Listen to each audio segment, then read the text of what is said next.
Hello friends, स्वागत है आप सभी का हमारे YouTube channel Rankers Career Point में। मैं हूं रवि। जैसा कि मैंने आप लोगों को पिछले क्लासेस में काफ़ी कुछ इक्विवेलेंट रेजिस्टेंस को लेकर के पढ़ाया था और आपको बेसिक कुछ सर्किट्स बताया था, उनसे जो है इक्विवेलेंट रेजिस्टेंस कैसे कैलकुलेट करना है हमें, ये सारी चीज़ें हमने आपको बता रखा था। उसी सीरीज़ में आज हम आगे थोड़ा सा कुछ कॉम्प्लिकेटेड सर्किट लेकर के आए हैं, जिसपे हम लोग देखेंगे कि किस तरीके से हम यहाँ पे इक्विवेलेंट रेजिस्टेंस कैलकुलेट करने वाले हैं। तो चलिए स्टार्ट करते हैं वीडियो को।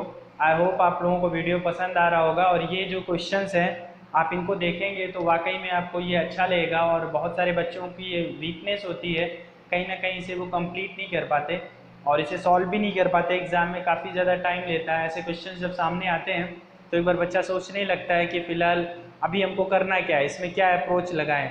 रीज़न क्योंकि अभी तक हमने जो बेसिक आपको सर्किट का सॉल्यूशन बताया वो सब कहीं ना कहीं सीरीज़ और पैरेलल दिखने में लगते थे, और वो होते भी थे सीरीज़ या पैरेलल में, जिसमें हम सीरीज़ या पैरेलल कॉन्सेप्ट लगा करके ईजिली उसको हम लोग सॉल्व कर ले रहे थे।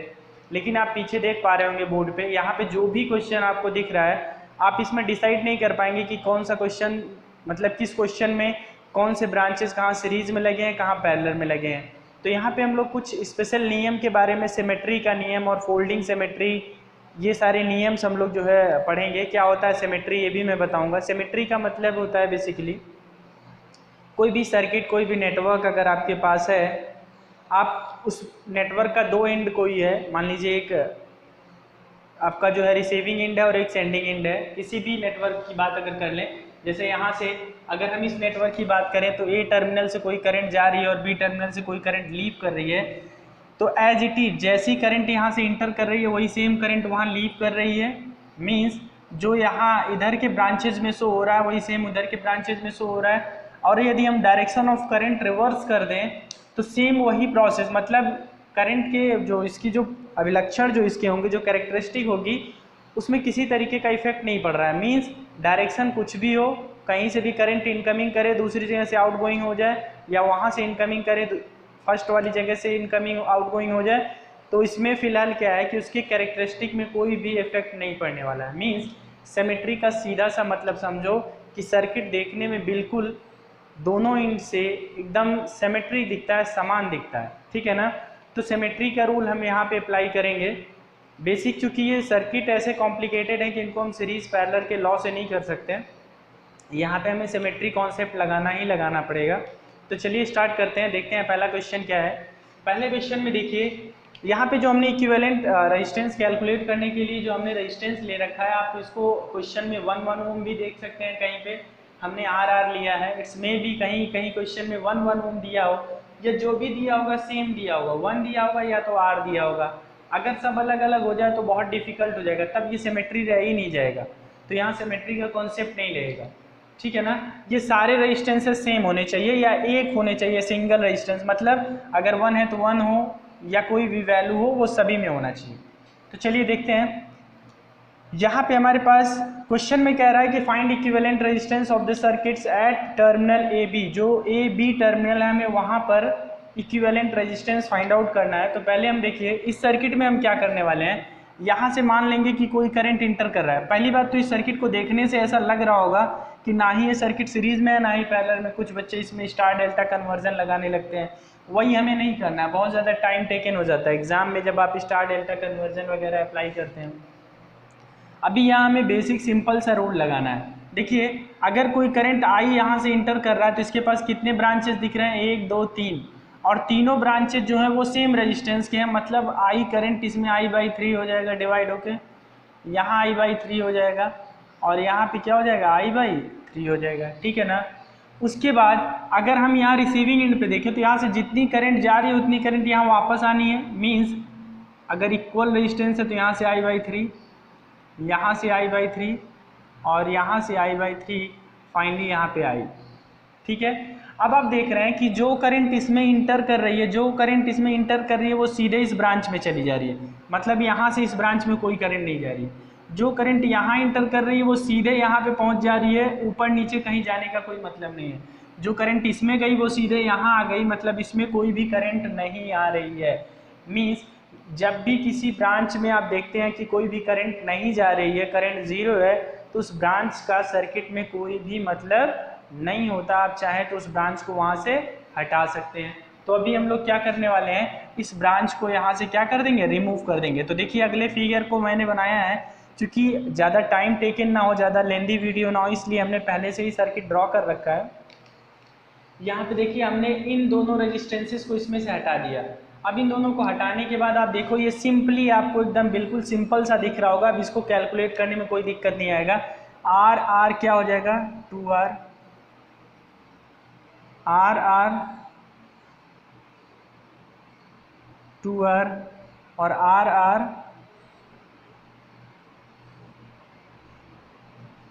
2R। अभी यहाँ पे आपका आर इक्विवेलेंट क्या होगा भाई, मैंने आपको बताया था कि जब भी सिमिलर रेजिस्टेंस, 2 या 3 रेजिस्टेंस किस क्रम में लगे हों, समांतर में लगे हों, पैरेलल में लगे हों, तो उनका इक्विवेलेंट जो होगा क्या हो जाएगा, डिवाइडेड बाय उतने टाइम्स जितने रेजिस्टेंस लगे हों। तो जैसे 2R के 3 रेजिस्टेंसेस पैरेलल में हैं, तो 2R डिवाइडेड बाई 3 ये आपका इक्विवेलेंट रेजिस्टेंस हो गया। आई होप आपको ये क्वेश्चन समझ में आया होगा। अगर इसमें कहीं पर भी आपको डाउट होता है, कोई भी किसी भी तरीके की प्रॉब्लम आपको लगती है, तो आप तुरंत हमें कमेंट करिएगा कमेंट बॉक्स में, या हमने अपना पूरा डिटेल आपको डिस्क्रिप्शन में दे रखा है वीडियो के, तो आप वहाँ से आप मुझे बता सकते हैं कि आपकी समस्या क्या है, मैं उसका जो है समाधान जल्दी से जल्दी करूँगा।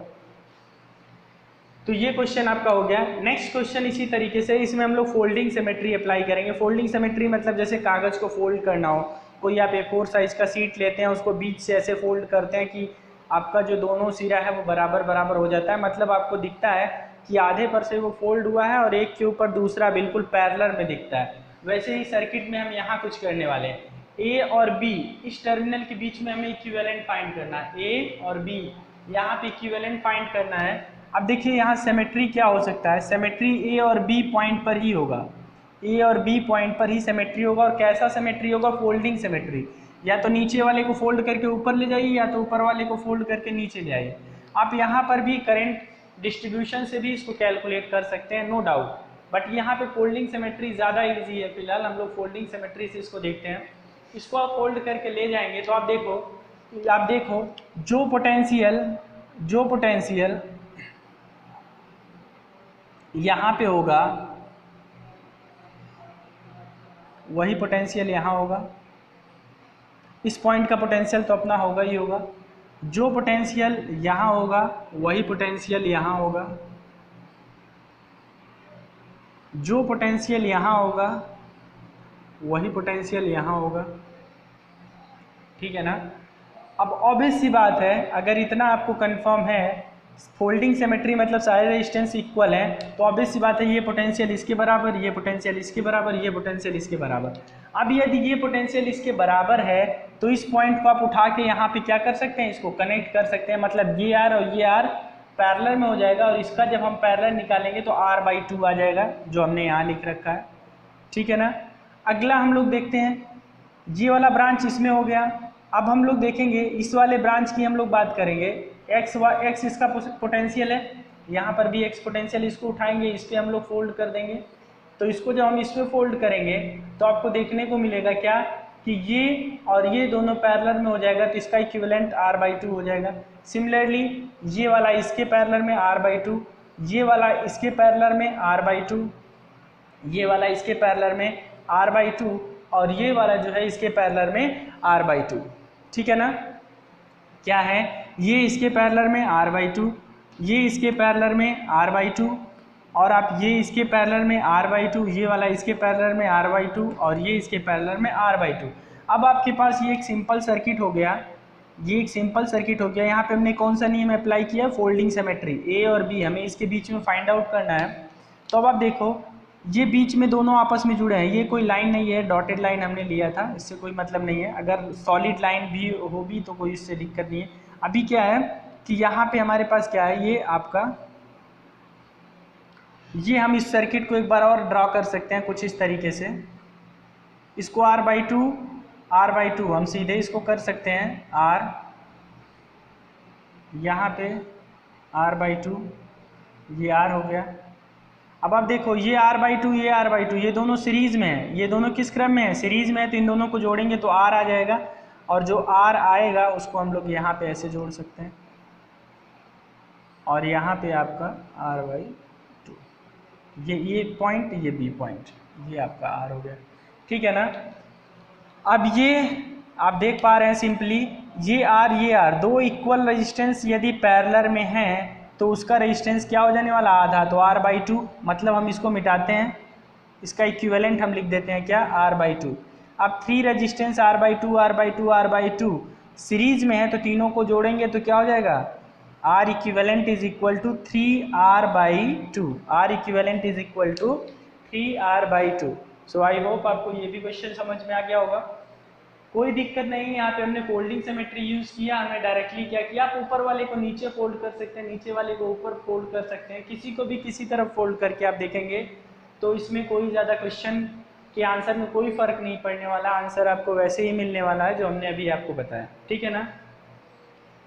चलिए अब हम लोग अगले क्वेश्चन पे चलते हैं। क्वेश्चन नंबर 3 हमारा है। क्वेश्चन नंबर 3 में आप देखिए, ये आपके पास एक ट्रायंगल है, यहाँ हमें जो रेजिस्टेंस फाइंड करना है उसके लिए ए यहाँ दे रखा है और बी यहाँ दे रखा है, ए यहाँ दे रखा है और बी इस जगह पे।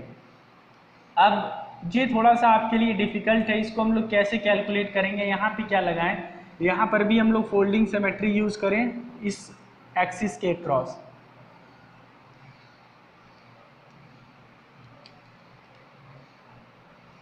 ठीक है ना।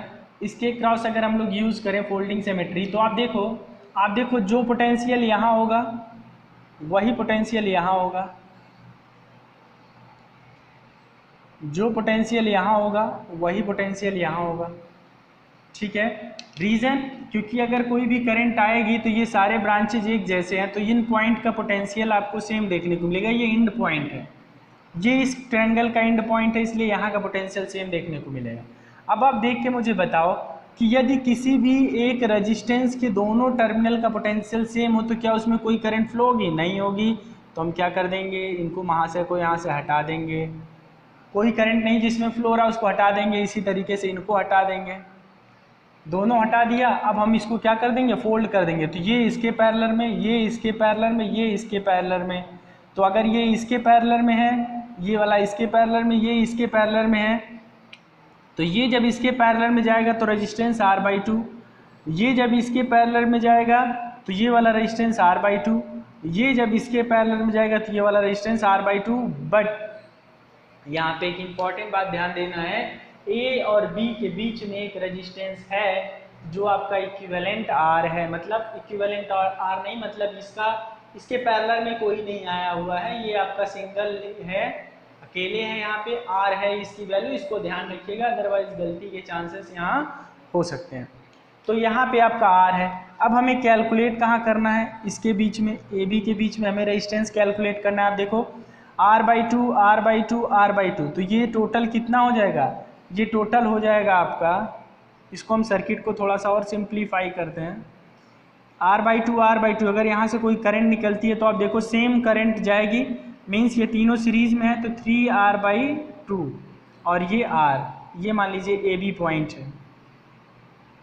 अब हमें R इक्विवेलेंट निकालना है, तो R इंटू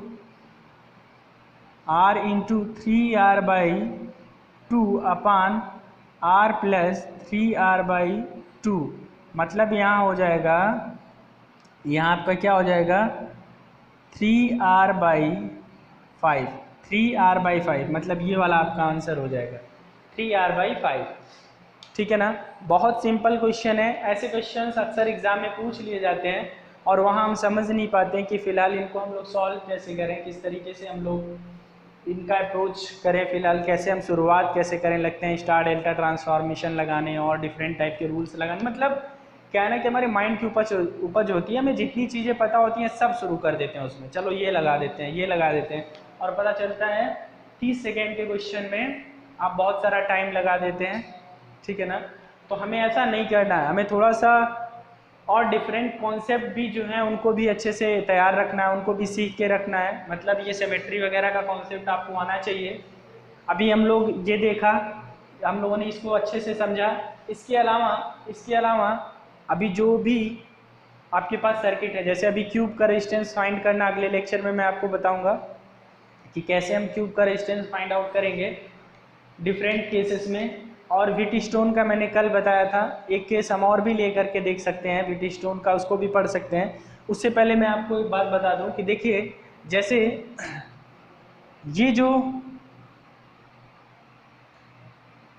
ये जो सर्किट है, आप चाहें तो केवीएल लगा करके भी इस तरीके के सर्किट जहाँ पे ऐसे सिमेट्री दिख रहे हो, जहाँ पे इस तरीके का सिमेट्री दिख रहा हो, आप ऐसी सिमेट्री में अगर करंट डिवाइड करने का अच्छा आइडिया है आपके पास कि आप डिवाइड कर पा रहे हैं करंट को, और इक्विपोटेंशियल पॉइंट अगर आप डिसाइड कर पा रहे हैं, तो आप बहुत ईजिली आप इसको दूसरे तरीके से भी लगा सकते हैं। मान लीजिए ये आपका वोल्टेज यहाँ पे V लगा हुआ है प्लस माइनस, यहाँ से कोई करंट आ ही गया, I/3 हो गया, वही करंट इसमें जा रहा I/3। अगर आपको कह दिया जाए कि इसमें KVL लगाओ, इस लूप में आप KVL लगाओ, तो कैसे लगाएंगे? यहाँ से चलना शुरू करेंगे, V, हम V को पॉजिटिव लेंगे, इक्वल टू यहाँ से आएंगे ये वाले रेजिस्टेंस के क्रॉस, तो I/3 इंटू R प्लस यहाँ पे जाएंगे तो I/3 इंटू R। अब आप देखेंगे V, और ये आपका क्या हो जाएगा, ये आपका हो जाएगा I, इसको हम सीधे जोड़ देते हैं ना, 2IR/3। I को इस साइड ले लीजिए।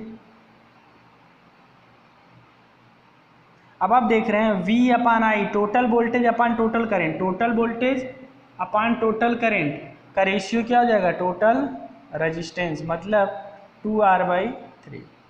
टोटल वोल्टेज अपान टोटल करंट का रेशियो आपका टोटल रेजिस्टेंस हो जाएगा 2R/3। तो यहाँ से आप सिंपली KVL लगा करके, मीन्स अगर आप करंट इजीली डिस्ट्रीब्यूट कर ले रहे हैं सर्किट में, अगर आपने करंट इजीली डिस्ट्रीब्यूट कर लिया सर्किट में, तो आप ये KVL मेथड भी लगा करके इजीली सॉल्व कर सकते हैं क्वेश्चन को। ठीक है ना, यहाँ पे आपने इसको देखा। इसी तरीके से हम लोग व्हीटस्टोन में करते हैं, इसी तरीके से आप देखेंगे, मैं आपको क्यूब में भी बताऊंगा। अगर आपको प्रॉपर करंट डिवाइडेशन आता है, करंट का डिस्ट्रीब्यूशन अच्छे से आप जानते हैं, सिमेट्री को समझ पा रहे हैं, तो आप इजीली इस चीज़ को हैंडल कर सकते हैं। यहाँ पे सिमेट्री आपको ये दिख रहा है, बिल्कुल जैसा सर्किट इधर वैसा सर्किट इधर, तो इसमें हमने बिल्कुल ये नियम लगा दिया, करंट डिस्ट्रीब्यूट करके इसको फाइंड आउट कर लिया। सो क्वेश्चन आई होप आपको समझ में आया होगा। जहाँ पर भी क्वेश्चन में डाउट होता है, आप हमें कमेंट सेक्शन में कमेंट करके बताइएगा। हमारे लिंक्स बहुत सारे आपको सोशल मीडिया के डिस्क्रिप्शन में मिल जाएंगे, आप वहाँ से हमें अपने प्रॉब्लम्स को शेयर कर सकते हैं। हम ज़रूर आपकी प्रॉब्लम का सॉल्यूशन देंगे, और कोशिश करेंगे कि जल्द से जल्द आपकी प्रॉब्लम का सॉल्यूशन दिया जाए। तो आज के इस वीडियो में इतना ही। आई होप आपको ये सीरीज़ हमारी, और जो हमारा प्रयास है टेक्निकल को लेकर के, बच्चों की बहुत सारी वीकनेस होती हैं, जो हमने ये प्रयास किया है कि आप तक सारे वीडियोस इलेक्ट्रिकल इंजीनियरिंग के पहुंचाए जाएं, और आपको फ़िलहाल एक बेहतर प्लेटफॉर्म दिया जाए, तो वो कहीं ना कहीं थोड़ा बहुत सफल हो रहा होगा, आपको समझ में आ रही होंगी। जहाँ पर भी आपको डाउट होता है, आप बेहिचक हमसे पूछिए, अपने डाउट्स को क्लियर कीजिए। तो आज के इस वीडियो में इतना ही। Thank you so much.